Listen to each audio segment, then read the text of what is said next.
It was close to midnight when Sophie's car started sputtering on the empty highway.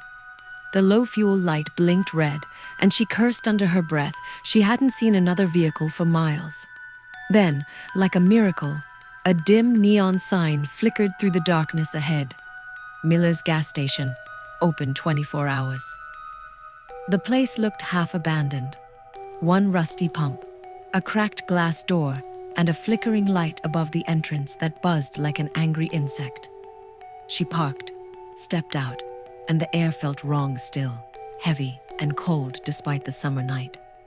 Inside, the store was empty. Dust floated in the beam of the single fluorescent tube. Behind the counter sat an old man with pale skin and eyes that didn't blink often. "Pump still works?" she asked, trying to sound casual. He smiled slow and wide. "Oh yes, but be quick. You don't want to stay here too long." Her uneasy laugh echoed. "Yeah, I can tell." As she filled her tank, she noticed something strange. The numbers on the pump weren't moving. Gas hissed, but the gauge stayed the same. Then, from the side mirror, she caught something, a dark figure standing near the edge of the woods. She turned nothing, just the whisper of wind. When she went back inside to pay, the old man was gone. The counter was empty, but a dusty radio behind it crackled to life. "You shouldn't have stopped here. They don't like visitors after midnight." Her heart pounded. "Who's talking?" she shouted, but only static answered. Then came a knock on the glass door, slow, deliberate. Tap, tap, tap. A tall man in a torn uniform stood there, grinning. His name tag read Tommy, but his skin looked gray, his eyes hollow. He lifted a gas nozzle and slammed it against the glass, still smiling. Sophie bolted to her car, fumbling with the keys. The moment she started the engine, she saw in the rearview mirror the old man and Tommy standing together, both staring straight at her. As she sped off, the radio in her car flickered on by itself. That same voice whispered, "You took their gas. They'll follow you now." The rest of the drive was a blur. When she finally reached home, her fuel gauge still showed empty, and her hands smelled of gasoline. The next morning, she checked the highway news online. There was no Miller's gas station listed anywhere. It had burned down 20 years ago with the owner and his son Tommy trapped inside.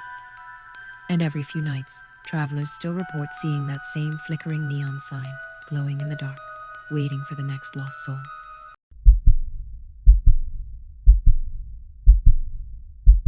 It was past 12:47 a.m. when Ria's car began sputtering on the lonely highway. The GPS had lost signal miles ago, and fog had swallowed the road. Her phone showed no service. She'd been driving for 6 hours straight, trying to reach her parents' house after a late business meeting. Her eyelids were heavy, and her gas gauge hovered dangerously close to empty. Then, like a small miracle, a flickering sign cut through the mist ahead. "Station 46, open 24 hours. Relieved, Ria slowed down and turned in. The gas station sat in the middle of nowhere, one rusted pump, a dusty convenience store, and a single buzzing fluorescent light that hummed like a dying insect. She stepped out, clutching her jacket against the cold. The air felt unnaturally still, not even the sound of crickets. When she walked toward the pump, she noticed something odd.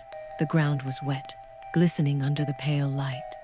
But when she bent down to look closer, it wasn't water. It was something darker, sticky. She straightened quickly, uneasy. Inside the store, the door creaked open on its own. A tiny bell above it jingled, ding ding. "Hello? Anyone here?" she called. No answer. The shelves were lined with dusty snacks and rotting bread. The air smelled like a mix of rust, mold, and something metallic. At the counter sat an old cash register beside it, a cup of steaming coffee. Fresh. Her heart skipped. Someone was definitely here. "Hello?" she repeated, her voice trembling slightly. From the back of the store came a faint whisper. She froze. Then slowly, a man appeared from behind the shelves. Tall, pale, wearing an oil-stained uniform that looked decades old. His face was grayish, and his eyes too still, too cold. He smiled without emotion and said softly, "Pump 3's working. Take the key. Don't look at the mirrors." He slid a small rusted key across the counter. "What do you mean?" Ria asked, forcing a nervous laugh.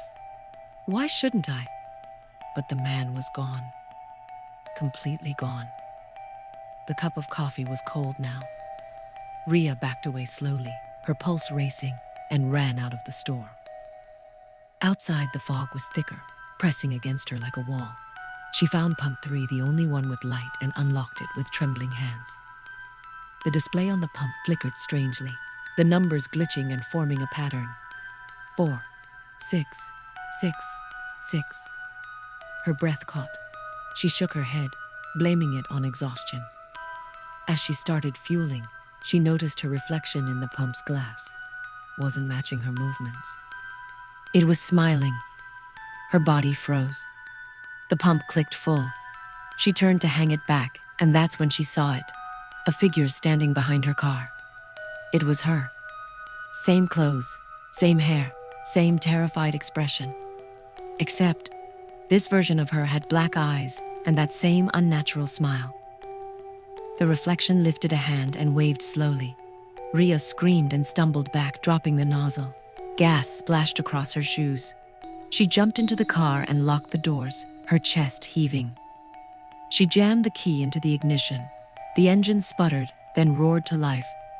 As she drove off, the radio turned on by itself, whispering through static. "You forgot to pay. You'll come back. Soon." The voice wasn't hers. It wasn't the man's either. It was a distorted version of her own voice. She sped down the highway, trying not to cry. The fog began to thin, and she saw faint lights of a nearby town. She didn't stop until morning. At the next gas station, she stumbled inside and told the attendant everything: the man, the reflection, the voice. The old attendant's face went pale. He whispered, "Ma'am, Station 46 burned down in 2003. Killed the clerk who worked there. People say the fire started when a woman spilled fuel and never left." Ria froze. "That's not possible. I was there." The man just shook his head. "Everyone who stops there says the same thing. They see themselves, and then sooner or later, they go missing." Ria's hands trembled as she walked back to her car. She looked into the rearview mirror and saw her reflection grin back. That night, police found her car abandoned by the highway. The engine was still running, but there was no trace of Ria. Only a small note left on the seat. "Pump 3 still works.